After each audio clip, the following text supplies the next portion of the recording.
சிவகாமிக்கு கோபம் கோபமாக வந்தது என்று தான் சொல்ல வேண்டும். என்ன மனுஷர் இவர்? ஊர்ல உலகத்துல இல்லாததையா நான் கேட்டுப்பட்டேன். வாங்கி தர துப்புள்ளனாலும் ஆ ஊனா ஒவ்வொன்றுக்கும் லெக்சர் கொடுக்கறதுல ஒன்றும் குறைச்சலே இல்லை. போயும் போயும் இப்படி ஒரு கசத்துல தள்ளினாலே எங்க அப்பம்மா, அவங்கள சொல்லணும். இப்ப புரிந்திருக்குமே யார் மேல கோபம் என்று. கொஞ்சம் சத்தமாகவே முணுமுணுத்து விட்டால் போலிருக்கிறது. கூடத்தில் உட்கார்ந்து படித்து கொண்டிருந்த சியாமளி வாயை பொத்தி கொண்டு சிரித்து கொண்டிருந்தது என்றுதான் சொல்ல வேண்டும்.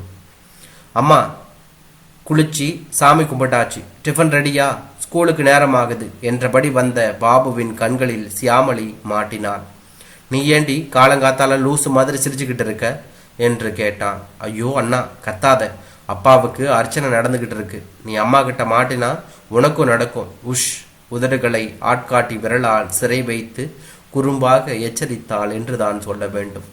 அர்ச்சனை எதுக்கா என்று கேட்டான்.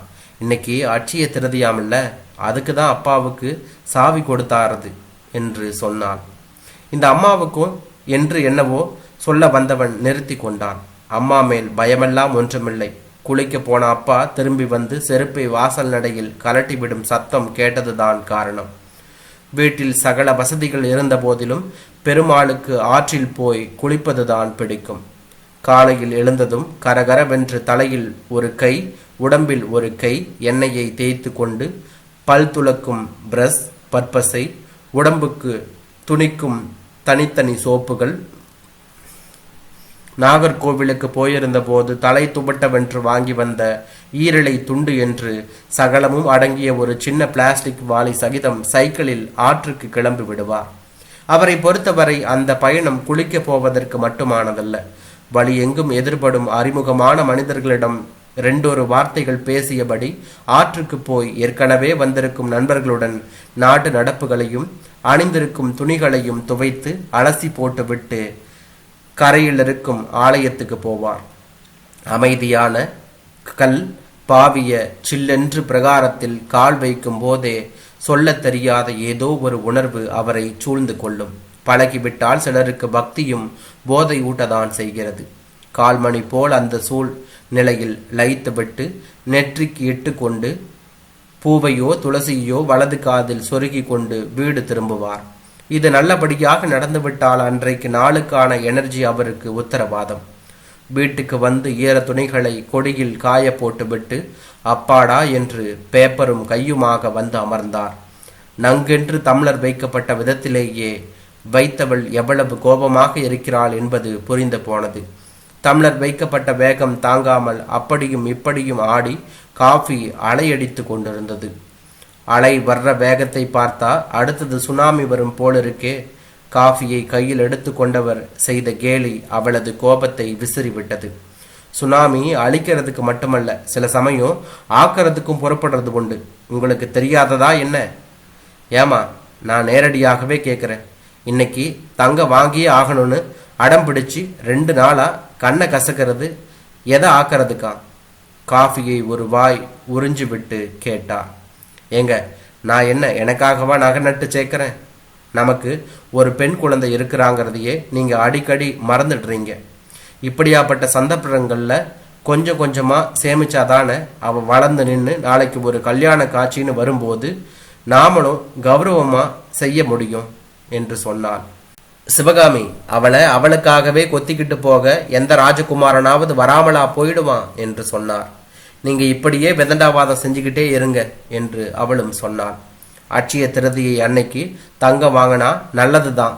இது நாள் வரைக்கும் சொல்லிக்கிட்டு இருந்தே இப்ப திடீர்னு பிளாட்டினத்துல வாங்கினாதான் ஆச்சுன்னா எப்படிமா என்று கேட்டார். இன்னைக்கு வெண்மையான கலர்ல வாங்கினா இன்னும் விசேஷமா சொல்லிக்கிட்டாங்க.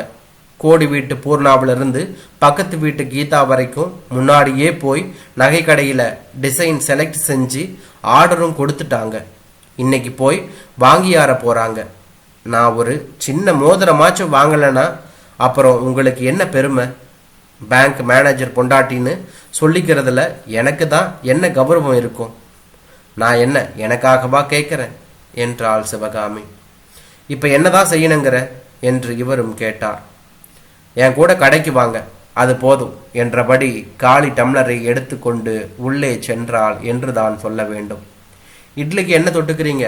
தக்காளி சட்னியா முட்டைகோஸ் சட்னியா என்று கேட்டபடி மறுபடியும் வெளியே வந்தவள் கூடத்தில் அவரை காணாமல் திகைத்தாள் என்று தான் சொல்ல வேண்டும். எங்கடா உங்க அப்பா? இப்பதான் சட்டையை போட்டுக்கிட்டு வெளியே கிளம்பினார் என்று மகன் சொன்னான். சாப்பிடக்கூட செய்யாம எங்க போயிட்டார் என்று புறுபுறுத்தபடியே அடுக்களை வேலைகளில் மூழ்கி போனாள். டிஃபன் தயார் செய்து பிள்ளைகளை சாப்பிட வைத்துவிட்டு அடுப்பில் இருந்த பொரியலை கிளறி விட்டாள் என்று தான் சொல்ல வேண்டும். சிவாமி, இந்த பைகளை கொஞ்சம் பிடி என்ற கணவரின் குரல் கேட்டு வாசலுக்கு விரைந்த சிவகாமி அந்த பொருட்களை பார்த்ததும் திகைத்து நின்றாள். ஏங்க, இதெல்லாம் எதுக்கு? அதான் வீட்டில் ஏற்கனவே இருக்கே. வேலை மெனக்கெட்டு இதை வாங்கிறதுக்காகவா காலையில வெளியில கிளம்புனீங்க என்று அவளும் கேட்டாள். சிவாமி, அட்சய திருதைக்கு வெண்மையான பொருட்களை வாங்கணும்னு நீதானே சொன்ன என்று அவரும் ஆரம்பித்தார். ஆமா சொன்னேன், இப்ப அதுக்கு என்ன?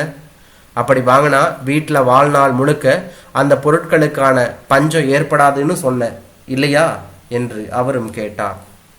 அதுக்கு என்ன இப்ப என்று அவளும் சொன்னாள். அதுக்காக தான் இதுகளை வாங்கியாந்த. இதுகளும் நல்ல வெள்ளை நிறத்துல தானே இருக்கு. எதுக்கு தட்டுப்பாடு வந்தாலும் இந்த ரெண்டுக்கும் தட்டுப்பாடு வராம இருந்தாலே நமக்கு ஆண்டவ அருள் பரிபூரணமா இருக்குன்னு அர்த்தம் என்று சொன்னார். அந்த காலத்துல அட்சய திருதையை கொண்டாடின நோக்கமே வேற சிவாமி. பக்தி அன்னதானம்னு இருந்தது. இப்ப வியாபார நோக்கத்துல திசை திருப்பி தடுமாறிக்கிட்டு இருக்கு. மற்றவங்க எல்லாம் செய்யறாங்கன்னு சொல்லியே ஒவ்வொன்றிலையும் உண்மையான நோக்கத்தை நம்ம வசதிக்காக மாத்திடுறோம். இருக்கப்பட்டவன் நில பரவாயில்லை, ஆனா வசதி குறைஞ்சவங்களும் கந்து வட்டி அது இதுன்னு கடன் பட்டாவது இந்த மாதிரி நம்பிக்கைகளுக்கு அடிமையாகிறத பார்க்கறச்ச கஷ்டமா இருக்கு சிவாமி என்று சொன்னான். கடன் பட்டாலும் அதை கொண்டு தங்கம்தானே வாங்குறாங்க, இல்லைன்னா ஏழைக்கு கண்ணுல தங்கத்தை பார்க்க முடியுமா என்று இவளும் பதில் சொன்னாள். வாங்குறத மட்டும்தான் நீ பார்க்குற. அப்படி வாங்கினதுக்கு அப்புறம் கடனுக்கு வட்டி கூட கட்ட முடியாம மறுபடி அதே தங்கத்தை அடகு வச்சு கடனை கட்டுறாங்க. இதுல எத்தனை பேரோட பொருட்கள் மூழ்கி போயிடுதுன்னு உனக்கு தெரியுமா என்று கேட்டார். அவங்க இன்னும் கடலாளியா ஆகிறதுக்கு தான் மிச்சம். பேங்க்ல தினம் எத்தனை பார்க்குறேன். சரி, இந்த உப்பை கொண்டு போய் சமையல் அறையில வெயி. இந்த பாலை காய்ச்சி பால் பாயசம் பண்ணி சுவாமிக்கு நெய்வேத்தியம் செய். எனக்கு என்ன பார்க்குற? இதுகளும் வெண்மை நிறத்துல தானே இருக்குது. நீ சொன்னபடி அட்சய திருதைக்கு வெண்மை நிற பொருட்களை வாங்கியாச்சு என்று சொன்னார். கையில் பாக்கெட்டுகளை வைத்து கொண்டு தலை சுற்றி வாசற்படியிலேயே அமர்ந்திருந்தாள் சிவகாமி என்றான்.